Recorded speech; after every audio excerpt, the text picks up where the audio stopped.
Marcus, open the door. I know you're in there. Her hand froze halfway to the wine glass on the table. The glow from the documentary flickered across the television screen, but every image sliding past felt distant and hollow.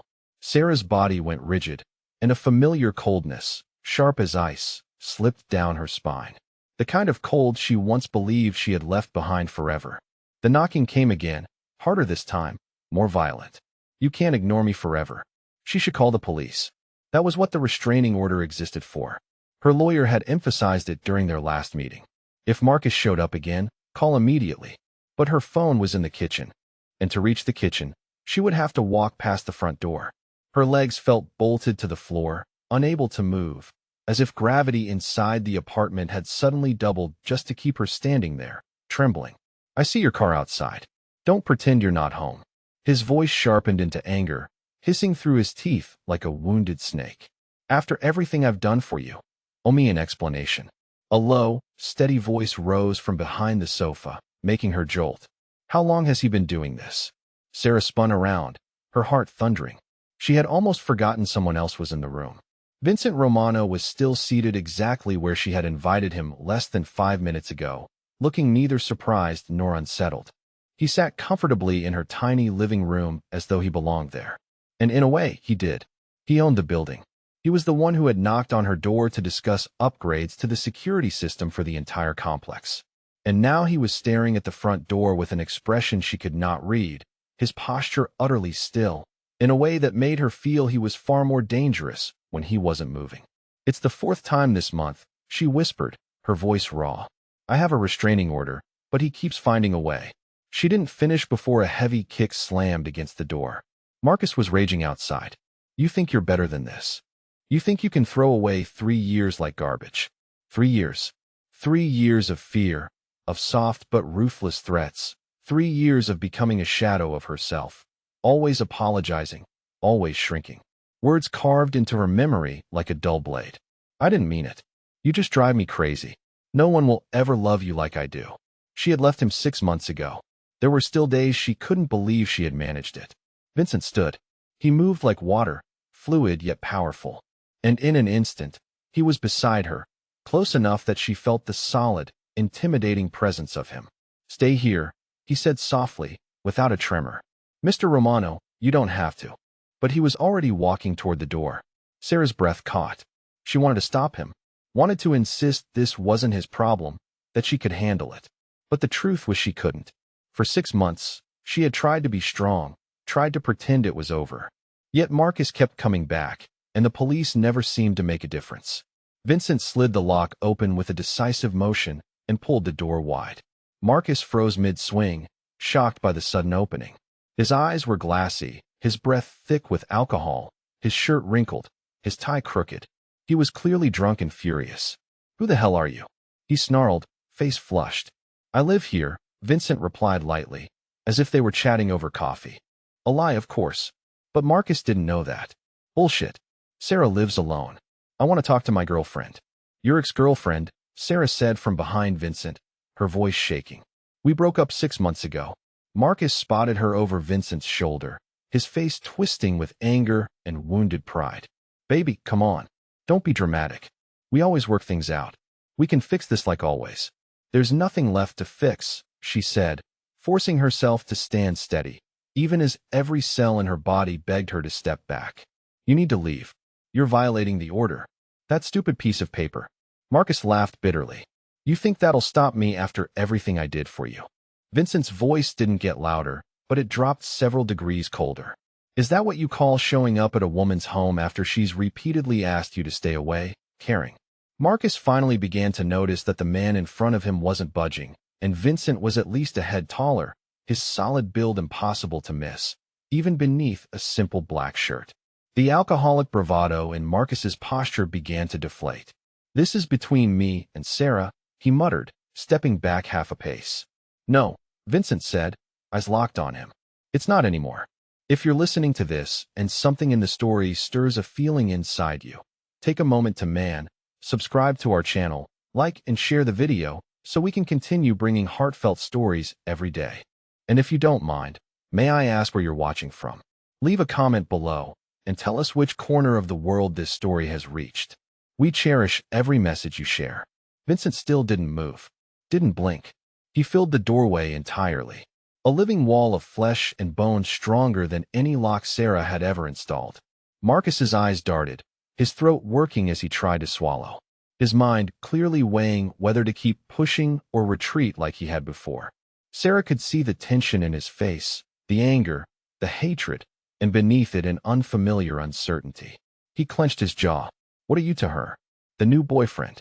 He spat, flicking his gaze toward Sarah as if searching for betrayal. Real fast, Sarah. Only 6 months, and you already let this guy in your house. Is that who you are now? Sarah felt heat surge across her face. A painful mix of anger and humiliation. That was always what Marcus did, twisting everything so she became the one at fault. But this time, before she could speak, Vincent answered, she doesn't owe you anything. Not today. Not ever. You've been asked to leave. This is your last chance to do it peacefully. His voice was still low and even, but all softness had vanished. Something invisible filled the air, heavy and unyielding. Marcus lifted his chin, raising his voice in a final attempt to salvage pride. If you think you can keep me from seeing her, you're wrong. I'll be back tomorrow, the day after, next week. I told you I don't give up. Vincent stepped forward. Marcus had no choice but to step back. Sarah couldn't see exactly what Vincent did, but she heard a faint sound from his collar, a small movement that carried enormous weight. Then she heard Marcus inhale sharply, shifting back another step. The challenge drained from his eyes, replaced slowly by weariness, then fear. Vincent spoke quietly, almost a whisper, yet the sound filled the narrow hallway.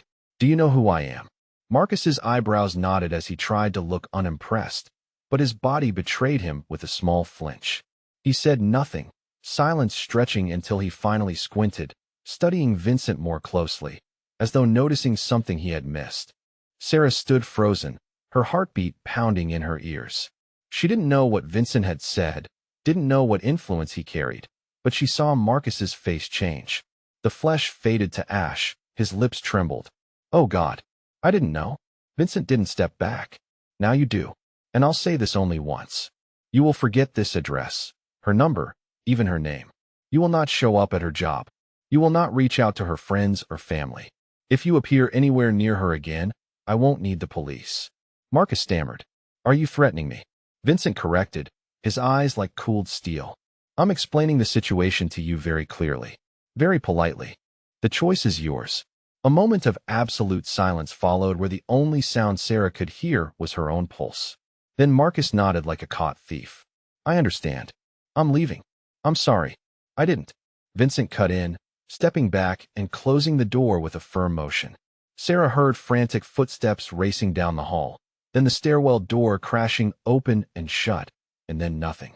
She dropped onto the sofa without remembering how she moved. Her entire body shook, her fingers laced together so tightly they hurt. Vincent locked the door, slid the bolts into place, then turned toward her. I'm sorry, she blurted, the words spilling out on instinct. I'm sorry you had to see that. I'm sorry I brought this to your door. I'm sorry I couldn't. Sarah, he interrupted gently, taking a seat on the coffee table in front of her until their eyes were almost level. You did nothing wrong. The words were simple, soft, yet they struck straight into her chest. She had heard them before from her sister, from the counselor at the women's center. But from him, after everything that had just happened, they reached a part of her that had been locked tightly shut. What did you say to him? She asked, her voice still rough. Vincent smiled faintly, not arrogant, just calm. I only reminded him that there are worse things than attracting police attention. You won't, her voice cracked. You won't hurt him, will you? I don't need to, Vincent said, leaning back. Men like him are only loud when they think they're the most dangerous person in the room. Once they realize someone bigger, quieter, more frightening is standing in front of them, they deflate like a punctured balloon. Sarah swallowed hard. Vincent watched her, his expression softer now.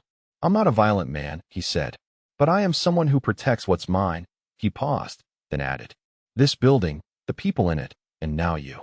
She stared at him, unsure how to absorb everything. In less than half an hour, her world had been turned upside down. Yet, one thing she knew with absolute clarity was this. For the first time in months, She felt safe. Truly safe. The next morning, Sarah woke in a state that felt almost like collapse. She had tried to sleep after everything that had happened the night before, but the old nightmares returned as if knocking on her door again, pulling her through ragged breaths and restless dreams.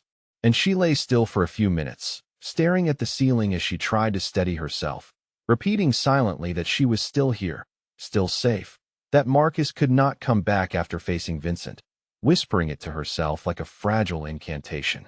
But when she stepped out of her apartment on her way to work, she froze.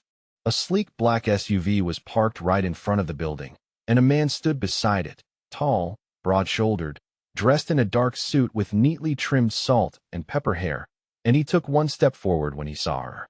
"Miss Carter?" he asked, his voice low and even polite to the point of being almost cold. She blinked and nodded. "I'm David," he said. "Romano assigned me to drive you to work." Sarah frowned. "Since when?" "Since last night," David replied. "He made it clear you should not travel alone until he confirms that Marcus is no longer a threat." Sarah looked at the car, then at David, then around her, but no one seemed to be watching her specifically. The morning noise of the city continued as usual. Car horns and footsteps and the rush of people heading to their day. Yet everything around her felt strangely still. "I didn't ask for this," she murmured. David nodded. "I know, but he didn't ask whether you wanted it. He gave the order." Something in the way he said it made her shiver and feel unexpectedly safe at the same time. She opened the door and slipped into the back seat. The interior was clean, warm, untouched. David didn't say another word during the drive. He focused on the road with the kind of meticulous care that made every turn feel deliberate, like each movement had been calculated beforehand.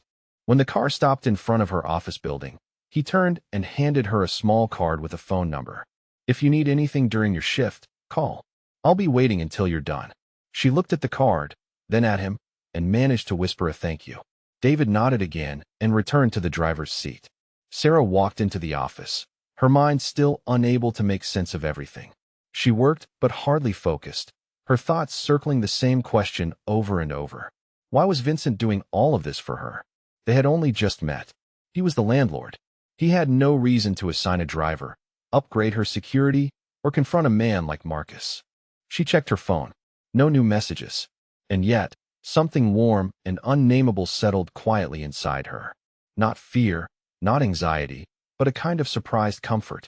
In the afternoon, when she stepped out of the building, David was there exactly as promised. He opened the door, waited until she was inside, then started the engine. As the SUV pulled into traffic, her phone vibrated. A message from an unsaved number. "Everything all right, V?" She stared at the screen.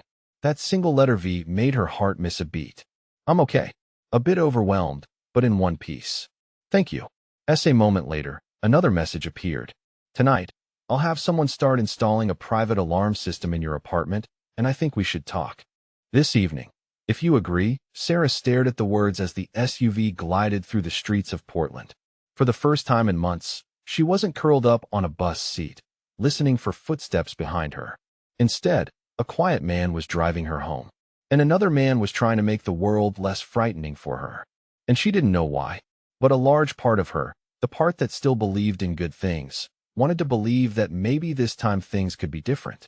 The apartment was filled with the soft warmth of yellow light as Sarah poured 2 cups of ginger tea, the only thing she had left in the pantry after a long day.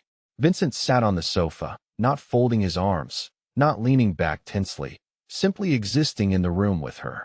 The space between them felt quiet, but not suffocating, like a rare pocket of safety inside the storm she had been living through, and she hadn't expected to find herself stepping into such a space. She set the tea in front of him and took the armchair opposite, her hands clasped lightly in her lap. He thanked her with a small nod and waited in silence. Not pushing, not prompting, not digging for a story she wasn't ready to tell. His patience loosened something inside her. It felt less like an interrogation, more like a space she could choose to open or protect. She looked down at her hands, her fingertips trembling faintly.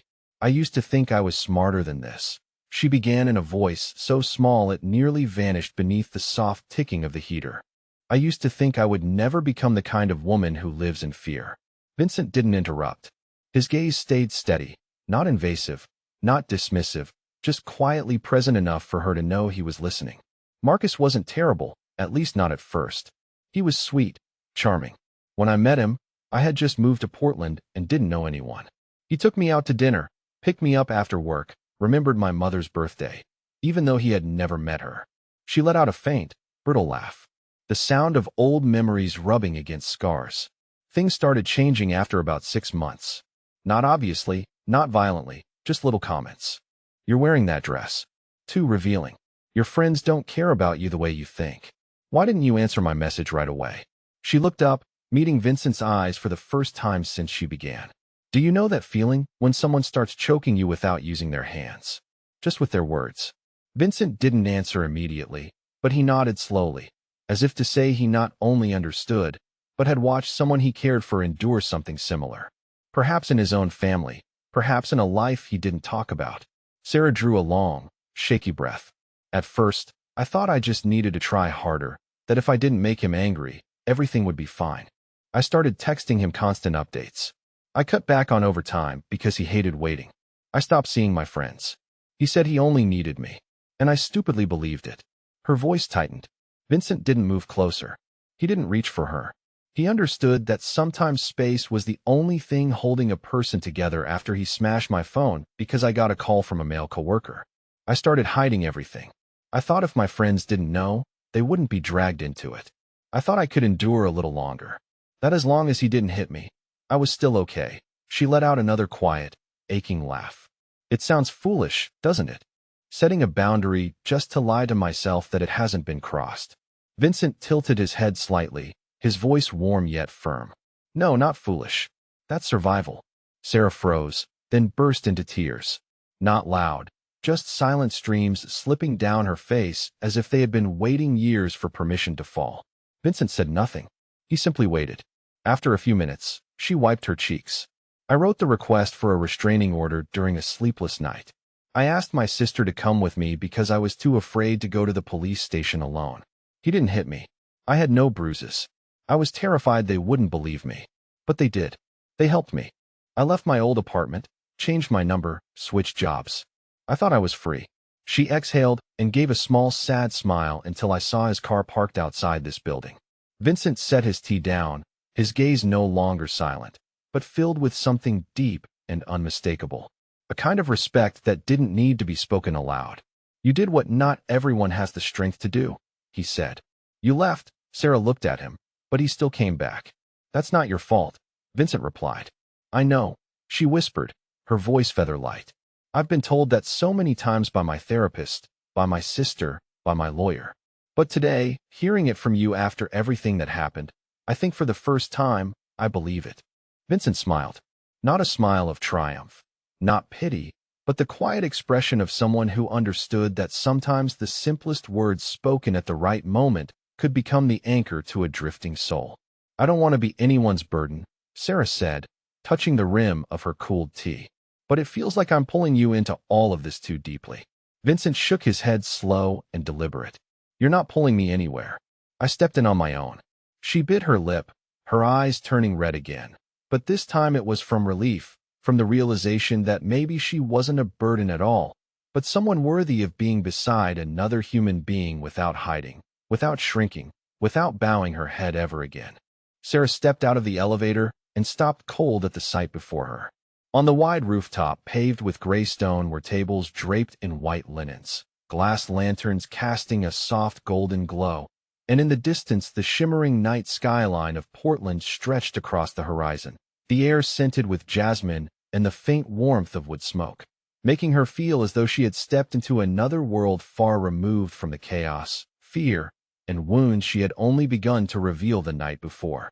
Vincent was standing near the railing with his back to her, the fitted black suit sharpening the clean lines of his frame. And when he heard her footsteps, he turned, his eyes bright with something close to satisfaction. I thought you liked open spaces, he said, not as a question, but as a certainty. Sarah smiled, walking toward him. You're right. How did you know? Vincent pulled out her chair before taking his seat across from her. I pay attention.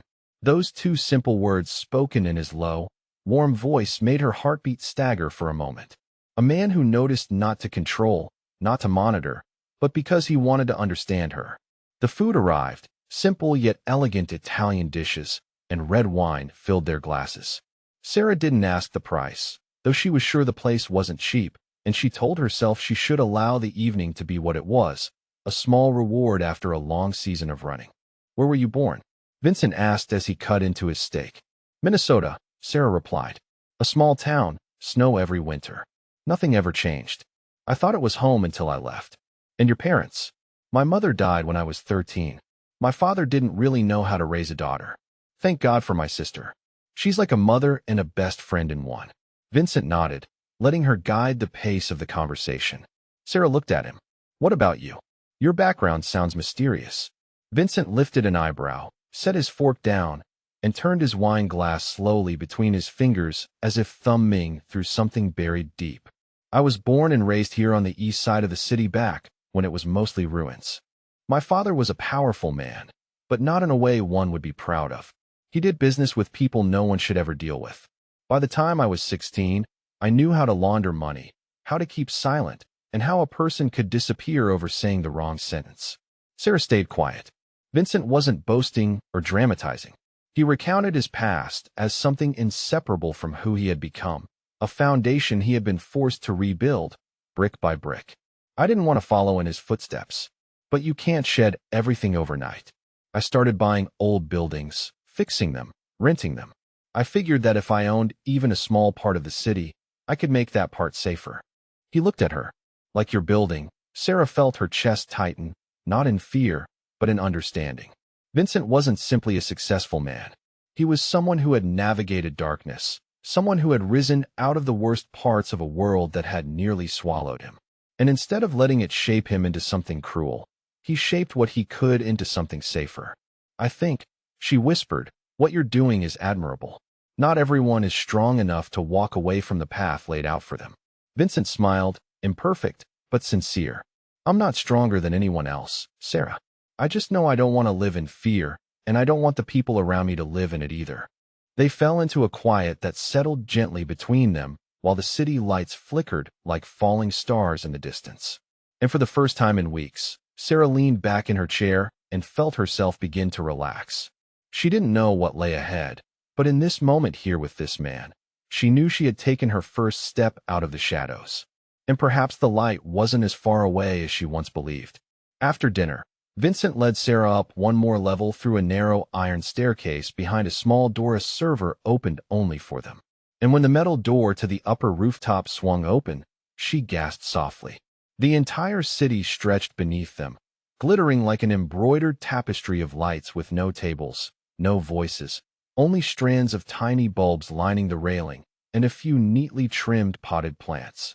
Vincent pulled a key from his pocket and locked the door behind them. "This place is mine," he said gently. "Whenever I need to think, I come up here." Sarah stepped to the railing, resting her hands as she looked down at the streets below. The breeze lifted her hair lightly off her shoulders, not cold, but cool enough to feel cleansing, and she closed her eyes for a moment to let the quiet settle into her bones, the kind of quiet she hadn't felt in a very long time. When she turned back, Vincent was standing a few steps away, watching her with steady eyes. She asked, half teasing, half self-conscious. He shook his head slowly. "Nothing. It's just the first time I've seen you truly smile." Sarah blinked, surprised. Then her lips curved again, this time not politely, not out of habit, but from something softer, warmer, almost amused. "I smiled through dinner," she protested. "No," Vincent said, moving a little closer. "Those were polite smiles, the kind people wear when they don't want anyone to notice they're anxious.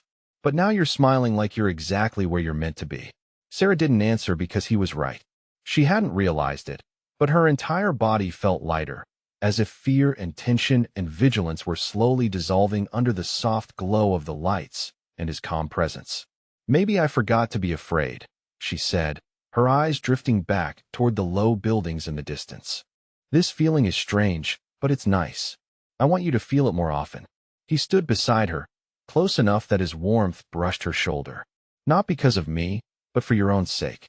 Sarah turned her head to look at him.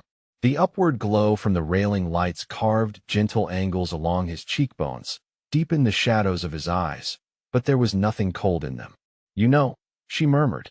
I used to think I wasn't worth kindness. Vincent looked at her, silent. Marcus made me believe I was difficult, weak, demanding. It took me a long time to separate what he said from who I actually am. Vincent didn't touch her, but his words felt like the softest touch she had known in years. And you've managed to do it. Sarah smiled again, a real smile, clearer than the first, and when she looked at him, her eyes held a brightness like she had crossed an invisible threshold. Not completely, but I'm trying. Vincent gazed at her as if she had lit up the whole space around them. And in that moment, Sarah understood that he didn't see a damaged woman or a fragile survivor. He saw her strength, her endurance, the way she still stood tall despite a world that had tried to break her. And somehow the way he looked at her made her feel beautiful in a way she had never understood before. Not a beauty of appearance, but the beauty of someone who had walked through darkness and still chose the light. After that night, something between them shifted in a way that was neither loud nor declared, but quiet and steady like the rhythm of breathing. Vincent didn't call often, but he always sent a message in the morning and another late at night. Short questions filled with a kind of care Sarah had begun to wait for, as if it were a gentle new habit.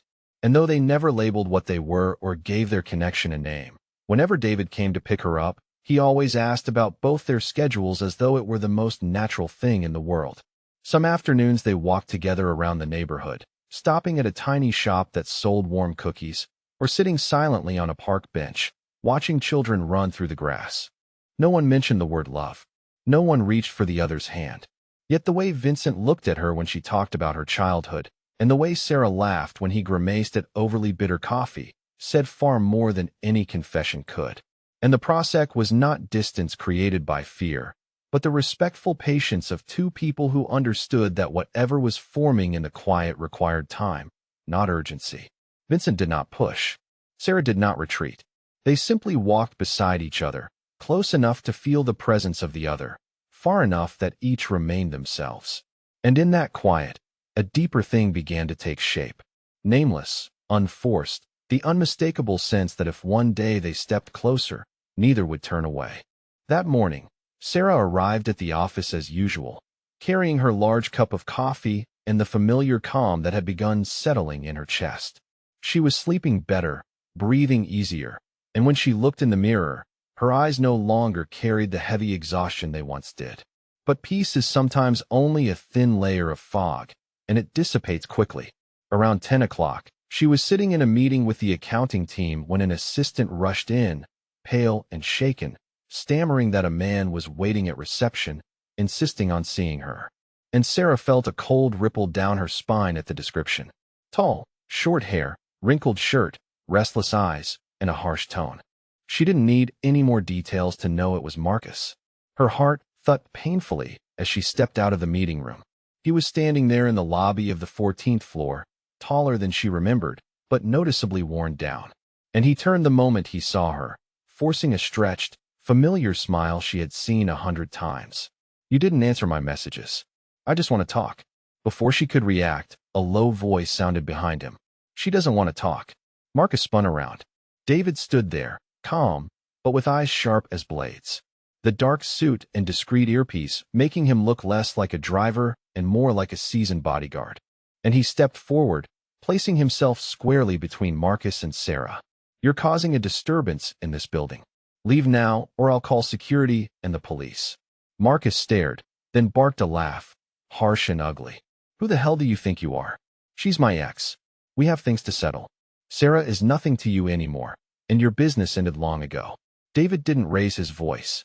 He merely stood straight, hands clasped in front of him. But the look in his eyes made Marcus step back on instinct. Sarah stood behind David, her body tense as a pulled wire. Yet for the first time, she wasn't frozen with fear.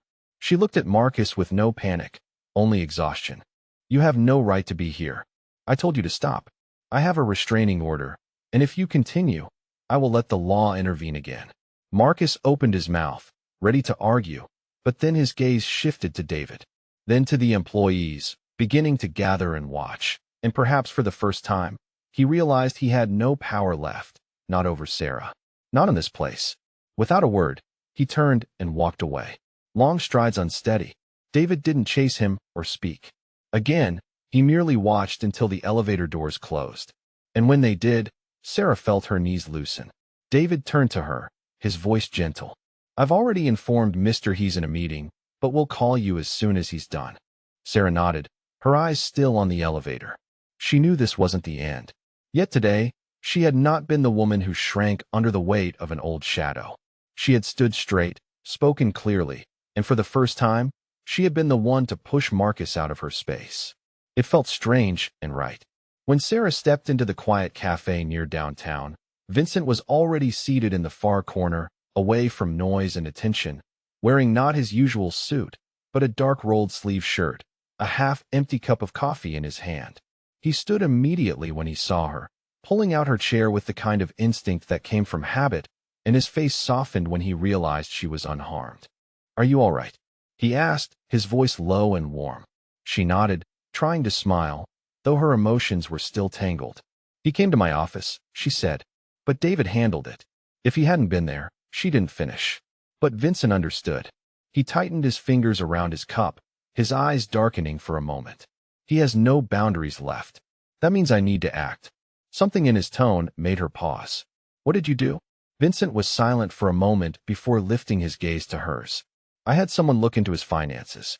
His company isn't under his name, but the cash flow shows signs of laundering. The collateral is not legitimate, and there are at least 3 fraudulent loans. Sarah stared, stunned. Since when? Since he stepped into my building. I will not wait for him to harm you again. She felt her fingers tremble as she gripped her cup. What are you going to do with that information? Vincent studied her for a long moment. I'm giving everything to the IRS, then to the bank. Once his accounts are frozen, that company will collapse in less than 3 months. Sarah sat still, her heart tightening. Part of her wanted to see Marcus face consequences. Another part could hardly believe the man before her could speak of dismantling an entire life with such calm certainty. Vincent, she whispered, that would destroy him. Vincent didn't react immediately. He leaned forward slightly. He destroyed 3 years of yours. Made you believe you had no worth. Made you live in fear. How many others like you exist that you don't know about? How many fell into his hands and never spoke up? If I let him continue, that would be the real wrongdoing. Sarah sat quietly, torn between emotion and hesitation. She had never had anyone defend her like this, never seen anyone act with such conviction not to control her, but to protect her in a way that made her feel safe rather than small. And at the same time, it reminded her that Vincent did not belong to an ordinary world. He came from a place where power did not need to shout, and justice could be delivered without a courtroom. You're doing this because of me, she asked softly. Vincent nodded without a moment's pause. Because of you and because of me. I don't tolerate anyone believing they can harm someone I care about without consequence. Sarah didn't know what to say. She looked down at the cup in front of her, gratitude weaving with trembling disbelief. Marcus had made her feel like something small and disposable, someone unworthy of protection. Yet now, merely because she had chosen to stand and speak, a man like Vincent was willing to take down an entire system for her. She drew in a long breath and met his gaze. I don't know how far this will go, but I know I don't want to turn back. I've been silent too long. I've endured, forgiven, rationalized. If this is the only way for Marcus to understand he crossed every line, then I won't stop you. Vincent didn't speak. He only nodded once, slow and deep, like an unspoken vow. And in that moment, in the quiet cafe, with their coffee growing cold, Sarah understood that every boundary between them had changed. There was no distance left, no hesitation, only trust and the resolve to face whatever came next together. 3 days after their conversation at the cafe, Vincent sent Sarah a simple message early in the morning telling her to keep her weekend free. No explanations, no destination, only that David would pick her up at 8 o'clock on Saturday.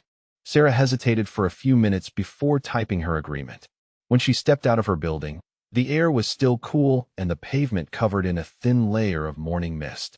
The black SUV was already waiting, the door opening as she approached, and David greeted her with a nod, silent as always. But this time, the seat inside was empty. Vincent was nowhere in sight. She was driven to a small airport on the outskirts of the city, where a private jet stood ready on the runway. Vincent waited at the bottom of the stairs, sleeves rolled up, hair tousled by the wind, and his eyes lit up the moment he saw her.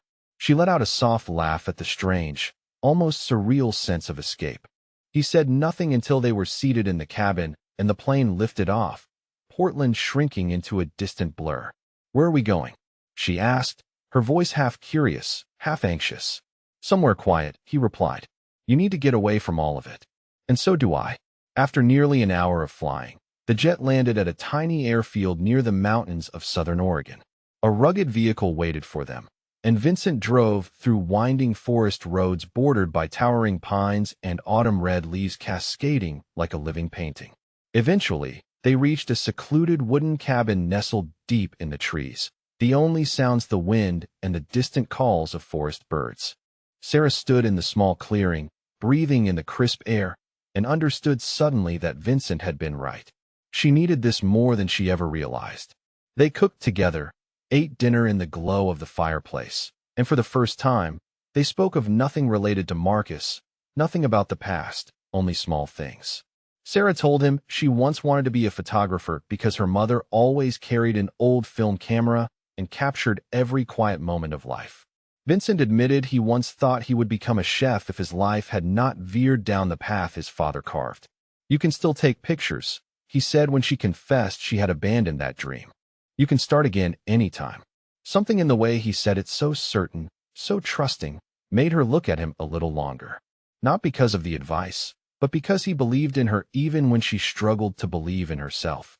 When night fell and the air turned colder, they sat together on the long bench outside the cabin, wrapped under a thick blanket, sipping hot cocoa. No music, no romantic lines, just two wounded souls who had once doubted everything, now sharing a rare, quiet moment. When Sarah rested her head on Vincent's shoulder, he didn't move away. He simply tugged the blanket to cover them both, holding her as though she were something precious he didn't want to lose.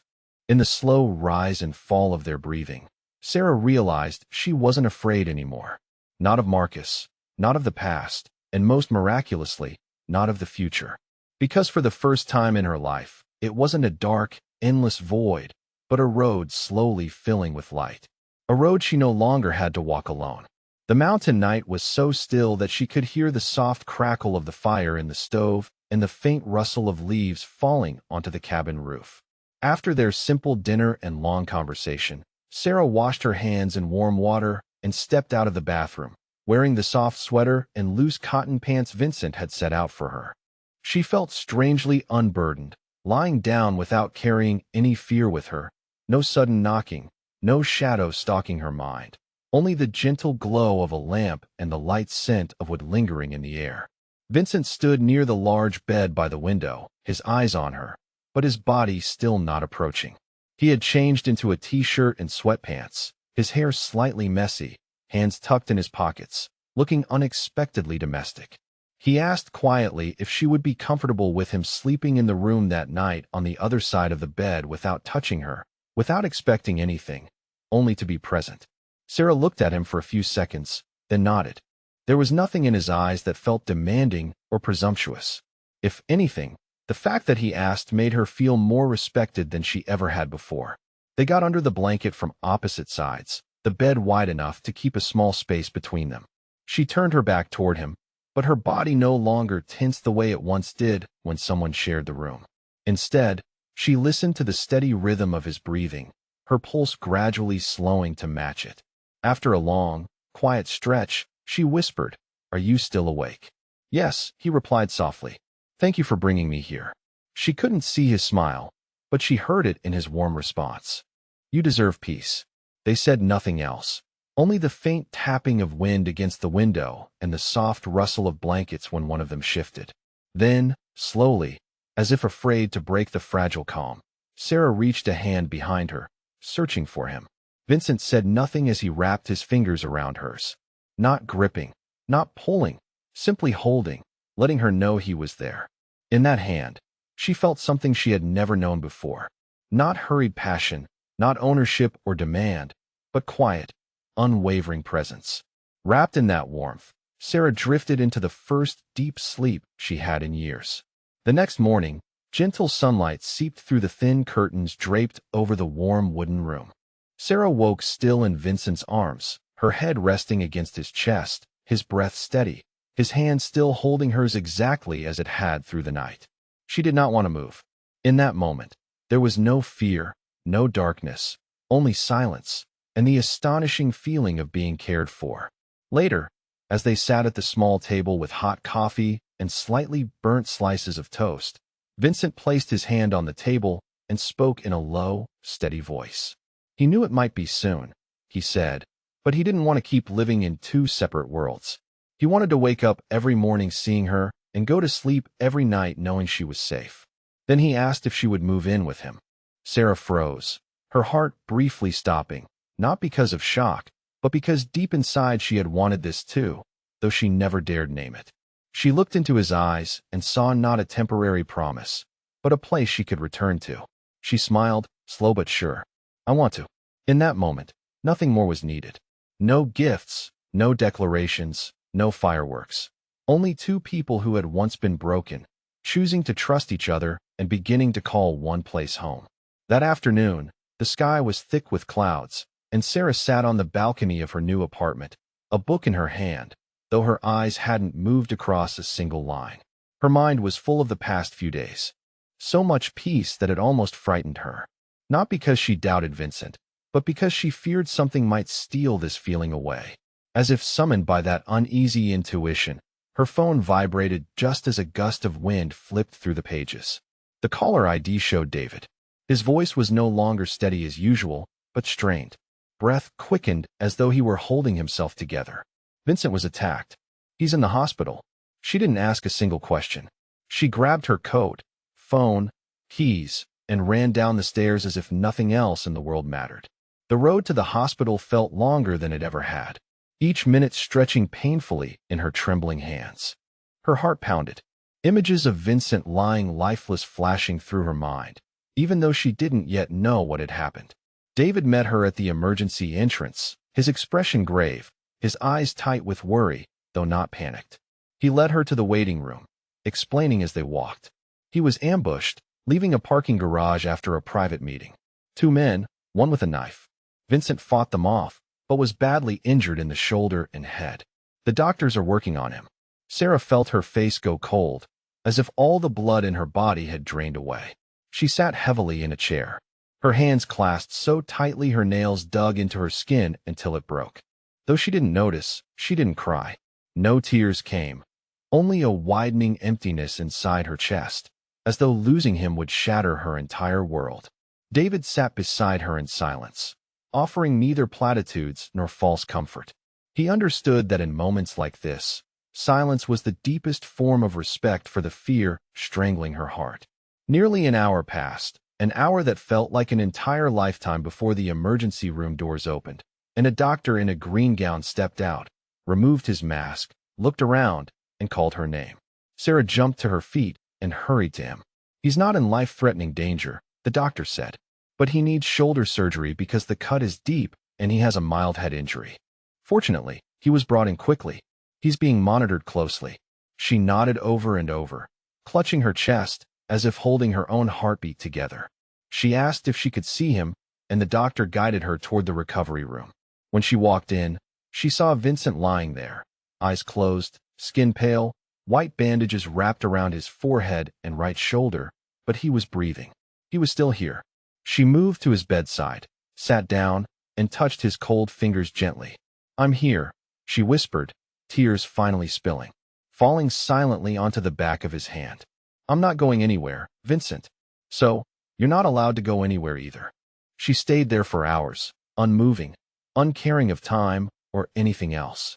In that stark white room filled with quiet and the steady rhythm of machines, love did not need to be spoken aloud. It lived in presence, in a breath that still rose and fell, in a hand she refused to let go, enough to keep her standing in the middle of the storm that had just crashed into their lives. 2 days after the attack, while Vincent still lay in the post-operative care room with white bandages wrapped around his shoulder and forehead, a plainclothes officer appeared at the hospital. He introduced himself as Detective Thomas Mitchell from the Criminal Investigation Division of the Portland Police Bureau, his face calm, but his eyes sharp and probing like a blade honed to precision. Sarah was seated beside Vincent's bed when the nurse stepped in to announce someone needed to see him. And before she could decline, the officer was already standing in the doorway, notebook in hand, and his badge glinting under the fluorescent light. Vincent instinctively tried to sit up when he saw him, but Sarah immediately placed a gentle hand on his shoulder, urging him to remain still. Detective Mitchell spoke politely, explaining that he only had a few routine questions for the investigation and that it would not take long. He stepped inside, pulled up a chair, and uncapped a silver pen poised over a blank page. "Romano, do you know anyone who might want to harm you?" Vincent closed his eyes for a brief moment before opening them again, answering in a rough voice softened by pain medication. "I run businesses," he said. "Sometimes competition gets intense, but knife attacks are not typical forms of competition." Mitchell nodded, jotting something down, then fixed his gaze directly on Vincent. "Competition in what industry?" There was a pause before Vincent answered. "Real estate, investments, a few private ventures." Mitchell looked at him as though waiting for something more honest, then asked, "Have you ever been associated with corporate entities or individuals previously investigated for money laundering, loan sharking, or other illicit activities?" Sarah saw Vincent's body tense, not out of fear, but with the stillness of someone who had heard questions like these his entire life. He replied without hesitation, "No, I have worked with many partners. If any of them were under investigation, I was never informed." Mitchell nodded again, though the edge in his eyes did not soften. "Then are you aware that we found no surveillance footage from the garage where the attack occurred?" Vincent raised a brow. "No footage." Mitchell said the cameras were disabled 10 minutes before the incident. No direct witnesses, and the two assailants wore hoods, acted fast, efficient, professional. Sarah felt her throat go dry. She glanced at Vincent, noticing him close his eyes for a moment before responding in a lower voice. "Then someone planned it in advance. I do not have personal enemies bold enough to do something like that in public." Mitchell stopped writing, snapped the notebook shut, and leaned back slightly. "There is something odd. Most attacks of this type target the victim when he is alone, in the dark, in a quiet place. But you were attacked in a commercial garage at peak hour. It looks less like someone wanted you gone and more like someone wanted you found in time." Vincent did not respond, not because he had nothing to say, but because he was choosing his words with extreme care. After a long beat, Mitchell rose to his feet. "We will continue the investigation. If you remember anything at all, call me." He placed a card on the bedside table, nodded briefly at Sarah, and left. The door closed softly, and the room fell back into silence. Vincent stared at the ceiling for a long moment before speaking. "They suspect me. I can see it." Sarah tightened her grasp on his hand. "They will not find anything because you have done nothing wrong." Vincent turned to her, something different in his eyes. Not fear, but a cold, clear realism. "There are things I did before," he said quietly.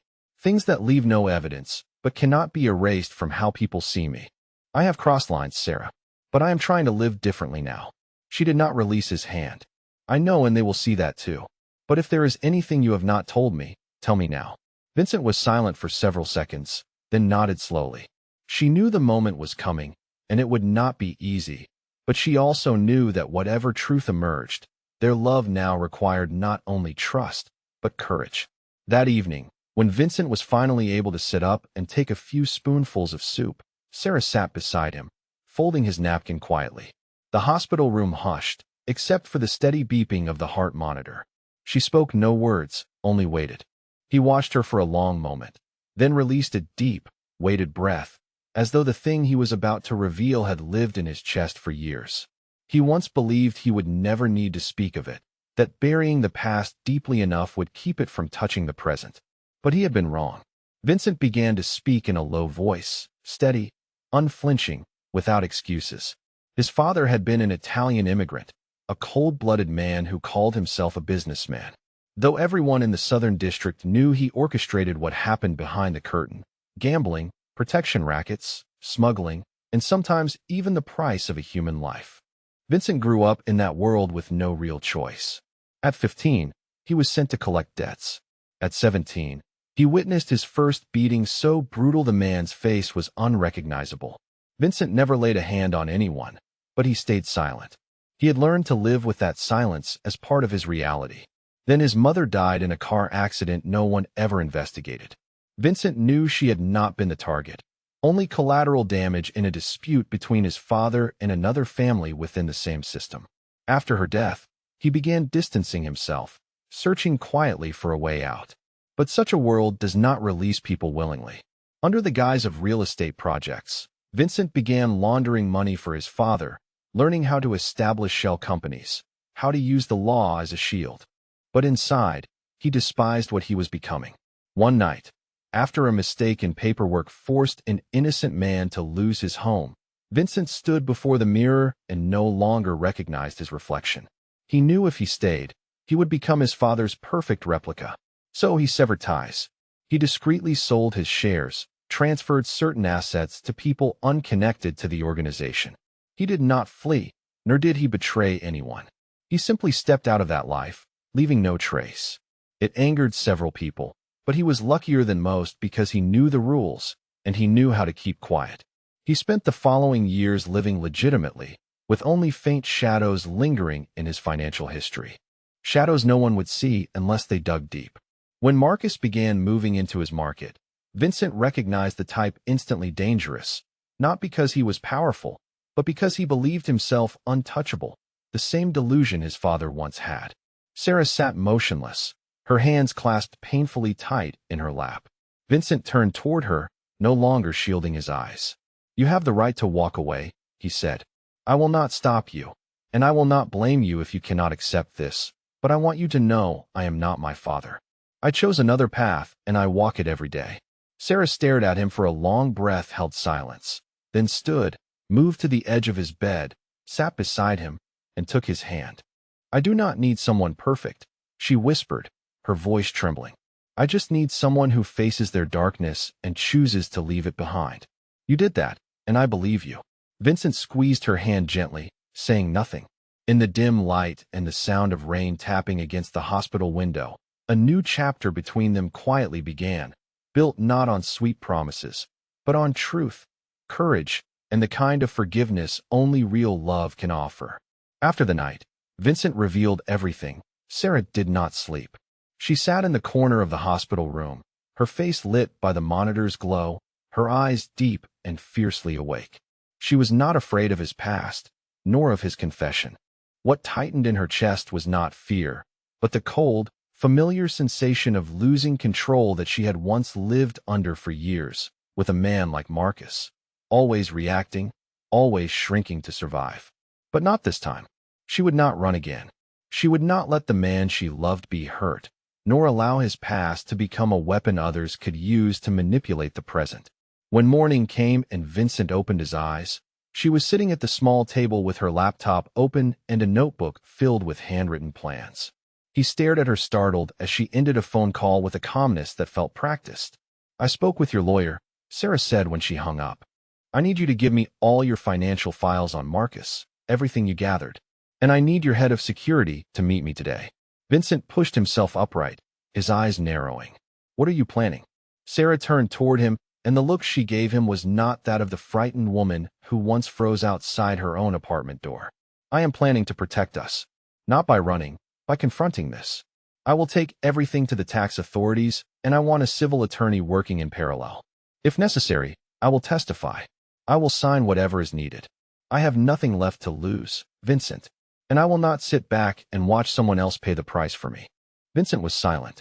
He had never seen her so strong, not because she was fearless, but because she had finally chosen not to let fear dictate her life. He watched her as if seeing her for the first time, and yet she was exactly the woman he had always loved. Only now she was no longer hiding her strength. David arrived by noon.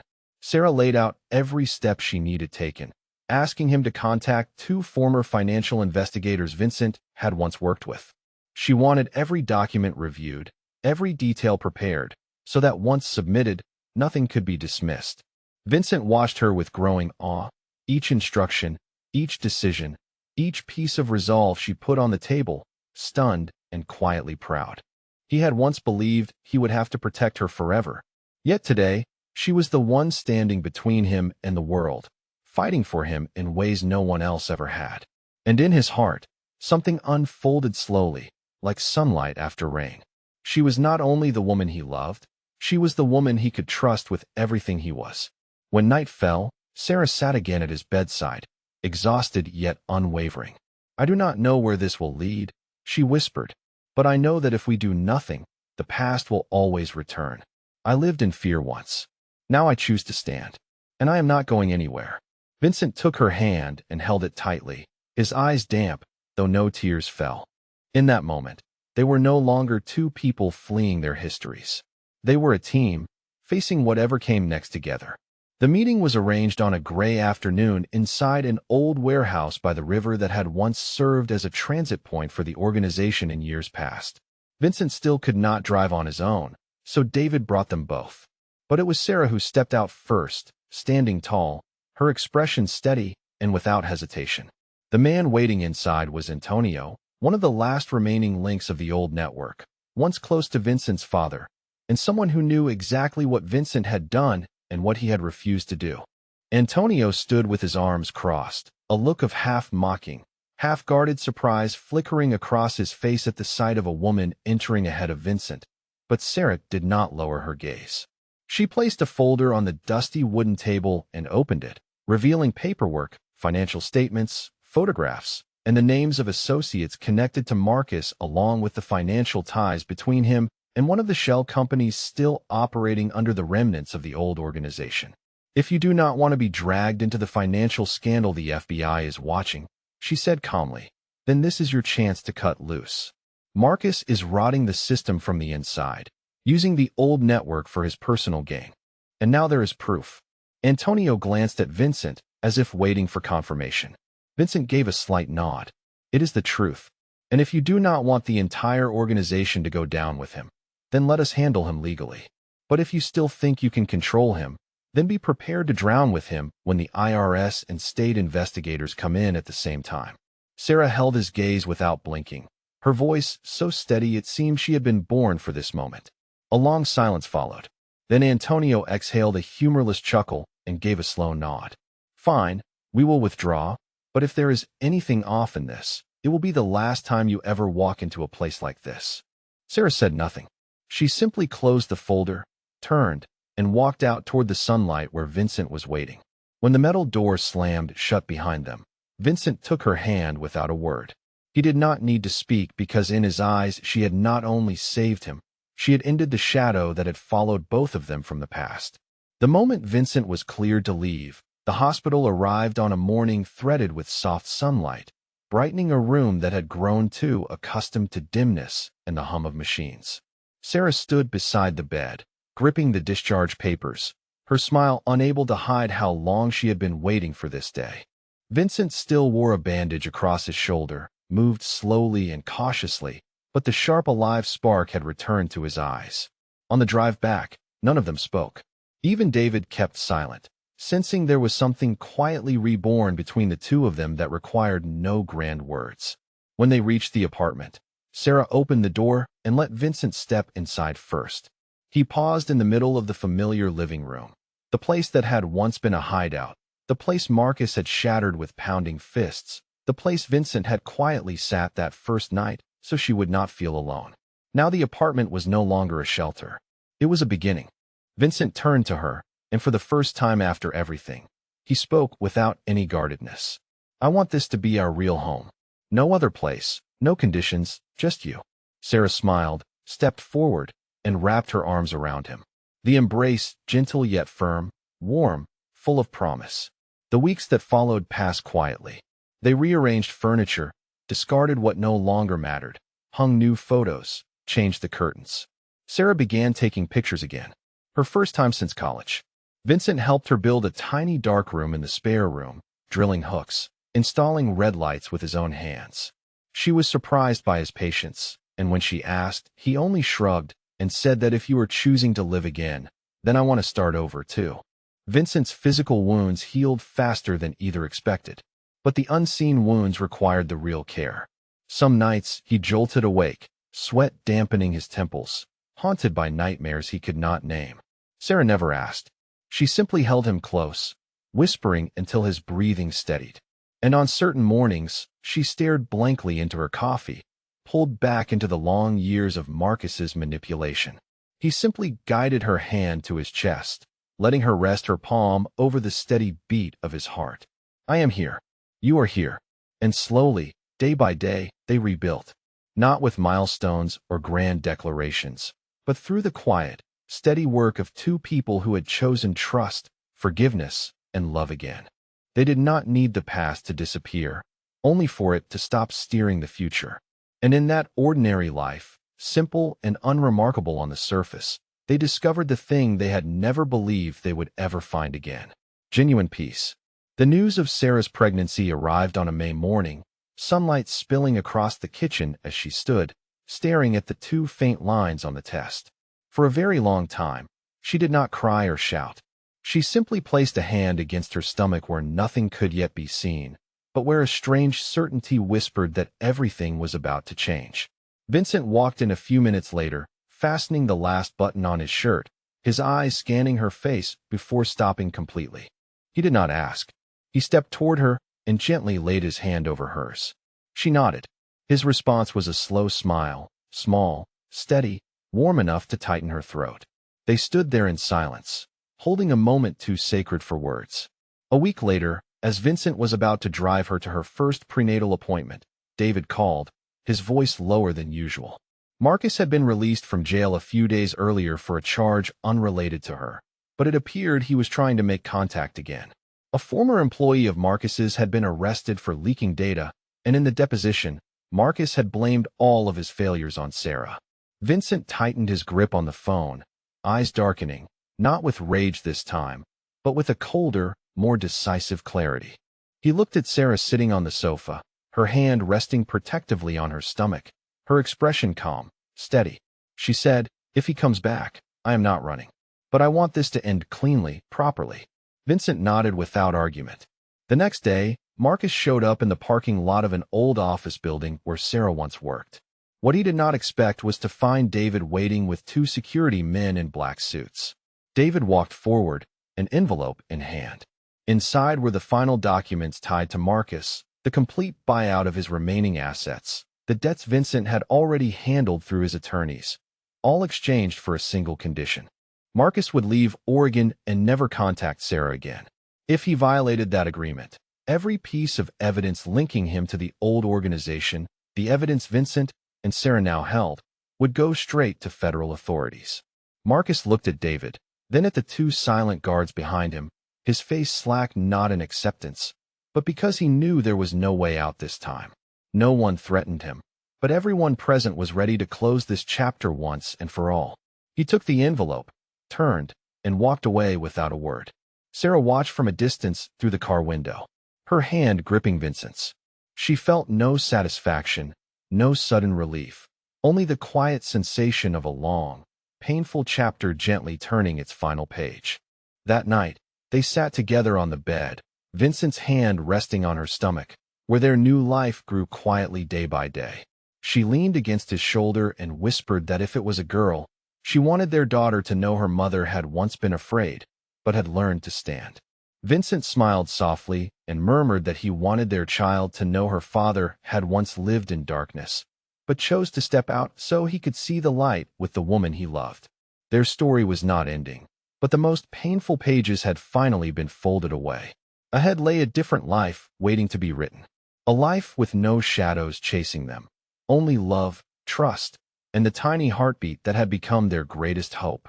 One autumn afternoon, when the leaves had begun to turn gold and sunlight slanted gently through the living room window of their small suburban home, Sarah sat beside her daughter on an old wooden rocking chair. The girl was 12 then, with amber eyes that mirrored her father's, yet carried the quiet depth of her mother's gaze. She had just finished an assignment about the people who inspire you in life, and she asked her mother softly if she had ever been truly afraid. Sarah smiled tender, but shadowed by a faint ache of memory. "I was once so afraid," she said, "that I wished I could disappear from the world. There were days I woke up and wished I had never existed. I lived with someone who made me believe I had no worth, that I deserved to be controlled, silenced, and diminished. I thought that was love. But then I learned real love does not wound you like that. Real love helps you become a better version of yourself." Then I met your father. Not in a perfect moment, and not in a romantic one either. He carried a past and shadows and pieces of himself that I had to learn how to face. But what mattered is this. He chose to change, and I chose to believe in him. Not everyone is brave enough to walk away from the road they once lived on. And not everyone is willing to hold the hand of someone who is trying to step out of the dark. We survived things together that once felt impossible. There were moments when I wanted to give up. Moments when I questioned whether I was doing the right thing by loving a man who once belonged to a dangerous world. But real love, sweetheart, is exactly that. It is not perfect.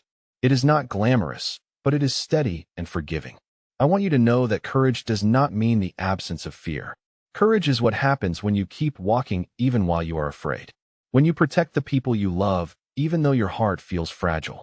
When you choose forgiveness over bitterness. When you rebuild your life from the ruins without needing anyone's applause. And I want you to understand that true love does not require control or conditions or bargaining. It is presence. It is showing up on the stormiest days and the brightest ones and choosing one another again and again. The girl said nothing. She simply wrapped her arms tightly around her mother. And in that moment, Sarah felt that everything she had endured, every wound, every fall, every step back into the light was worth it. If it meant her daughter could grow up in a safer world, one where she understood courage and loved with a heart that did not know fear. My dear friend, if you have stayed with us until this final part of the video, thank you for walking alongside this emotional journey. And what about you? What do you think about Sarah and Vincent's story? Have you ever been hurt deeply, yet still chosen forgiveness? Have you ever had to rise from darkness and rewrite your own life with your own hands? Share your thoughts with us in the comments below. We read every word you write from the heart. If this story touched something inside you, please remember to like, share, and especially subscribe to our channel so you can continue joining us in the meaningful, heartfelt journeys ahead. Every subscription from you is a tremendous encouragement that helps us create more stories that matter each day. Thank you for spending your time listening. Wishing you good health, a peaceful life, and calm in your heart every single day. Goodbye for now, and we will see you in the next. 5 years had passed since that autumn conversation between mother and daughter. Their small suburban home had grown into something neither Sarah nor Vincent could have imagined during those early healing days. The photography darkroom Vincent had built became Sarah's sanctuary, where images of Portland's forgotten corners found new life through her lens. Her first gallery exhibition, titled Shadows and Light, had drawn critics from across the Pacific Northwest. Vincent stood beside her on opening night, watching strangers connect with her vision of resilience emerging from darkness. Their daughter Lily had grown into a thoughtful teenager whose amber eyes still held that mixture of Vincent's steadiness and Sarah's quiet depth. She moved through the world with a confidence Sarah had never known at that age, unafraid to speak her mind or defend others when needed. Vincent often said she had inherited the best of both their hearts while carrying none of their scars. The morning David called changed everything again. His voice carried that familiar tension Sarah remembered from years past, the careful control of someone delivering dangerous news. Vincent was in the kitchen making coffee when the phone rang, and Sarah watched his expression shift from contentment to the cold focus she had seen only once before. Marcus had been released 3 days ago. Not the gradual reintegration they had expected after his financial collapse, but an early release due to prison overcrowding. David's sources indicated he had spent his incarceration cultivating dangerous relationships, particularly with associates of the Kozlov family, Russian immigrants who had been trying to establish territory in Portland for months. Marcus was no longer the desperate ex-boyfriend driven by wounded pride. He had become something more calculated, more dangerous. Sarah set her coffee down carefully, watching Vincent process this information. The man who had once faced down her abusive ex with quiet authority now calculated threats with the precision of someone who understood how violence moved through the world. But this time, she did not wait for him to speak first. "We handle this together," she said quietly. "No running, no hiding. If he wants to threaten our family, he faces both of us." Vincent looked at her with something between admiration and concern. Sarah had become someone who moved through the world without flinching, but Marcus was no longer the same man they had defeated years ago. Prison had taught him patience, and the Kozlov family had taught him how to use fear as a weapon. Detective Mitchell arrived at their home that afternoon, older now, but still carrying the sharp awareness that had made him effective in investigating Vincent's attack years before. He sat in their living room, accepting Sarah's offer of tea, his manner suggesting this was more than a courtesy call. The Kozlov family has been moving product through the downtown corridor for 6 months, he began. Small operations, testing boundaries. Marcus appears to be working as their liaison with local contacts, using his knowledge of the city's financial networks. We believe they see Vincent's legitimate businesses as either an obstacle or an opportunity. Sarah felt Lily's footsteps on the stairs and called softly for her to stay in her room. Their daughter had grown up knowing her parents had complicated histories, but she did not need to hear the details of what might be coming. Vincent leaned forward, his voice steady but carrying undertones Sarah recognized as dangerous. What kind of opportunity? Mitchell opened a file folder, revealing surveillance photos of Marcus meeting with 2 men outside a warehouse near the river. Vincent recognized the location immediately. It was less than a mile from the building where Sarah still lived when they first met, the place where their story began. They appear to believe Vincent maintains connections to his father's old organization, Mitchell continued. Marcus has been telling them stories about untapped revenue streams, protection networks that could be reactivated. Of course, we know that's not true, but the Kozlov family sees potential profit. Sarah watched Vincent's jaw tighten. His father's legacy had followed him for over a decade, a shadow he could never completely escape. Now Marcus was using that shadow to paint targets on their family. What do they want? She asked. Mitchell closed the folder. Based on our intelligence, they want Vincent to facilitate introductions to remaining contacts from the old network. If he refuses, they plan to use pressure tactics. Marcus has provided them with detailed information about your routines, your daughter's school, your business locations. The room fell silent except for the soft ticking of the clock Sarah had bought when they first moved in together. Vincent stood and walked to the window, looking out at the quiet street where Lily rode her bicycle and neighbors walked their dogs. The normal life they had built felt suddenly fragile. Sarah joined him at the window, slipping her hand into his. She could feel the tension in his shoulders, the familiar stillness that came when he was calculating options. But this time, she was not waiting for him to decide their future alone. We contact Antonio, she said quietly. If the old network still exists, they need to know someone is using their reputation without permission.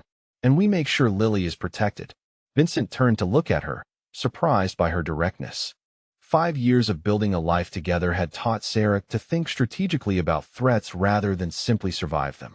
She had learned from Vincent's approach to problems, just as he had learned from her resilience. Mitchell stood to leave, handing Vincent a card with a direct number. We're building a case against the Kozlov operation, but it will take time. Until then, consider varying your routines. And Vincent, if they approach you directly, call immediately. Don't try to handle this alone.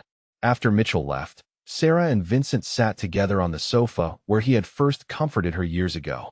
The apartment had become a house, and the house had become home to a family, but the fundamental trust between them remained unchanged. Vincent spoke first. I can reach Antonio, but involving him means acknowledging connections I've spent years trying to leave behind. It could complicate everything we've built. Sarah took his hand, feeling the calluses from weekend carpentry projects and the faint scar from his attack years before. Vincent had spent 5 years proving he could build rather than destroy, create rather than control.